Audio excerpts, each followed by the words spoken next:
Бдительные горожане помогли задержать пьяного водителя. Сигнал поступил к сотрудникам ГИБДД в ночь на воскресенье. Жители Якутска сообщили, что в сторону аэропорта едет джип, водитель которого, возможно, пьян.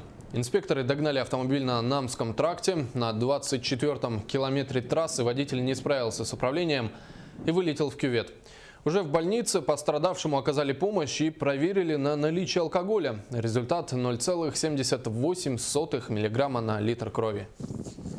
На нетрезвого автолюбителя сотрудниками ГИБДД был составлен административный материал по части 1 статьи 12.8 Кодекса административных правонарушений за управление транспортным средством водителем, находящимся в состоянии опьянения, что влечет наложение административного штрафа в размере 30 тысяч рублей с лишением права управления транспортными средствами на срок от 1,5 до 2 лет.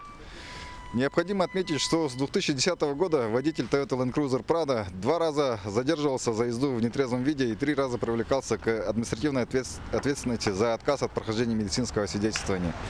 Его стаж вождения составляет 13 лет. Госавтоинспекция благодарит всех участников дорожного движения, кто не остается равнодушен к проблеме пьянства за рулем.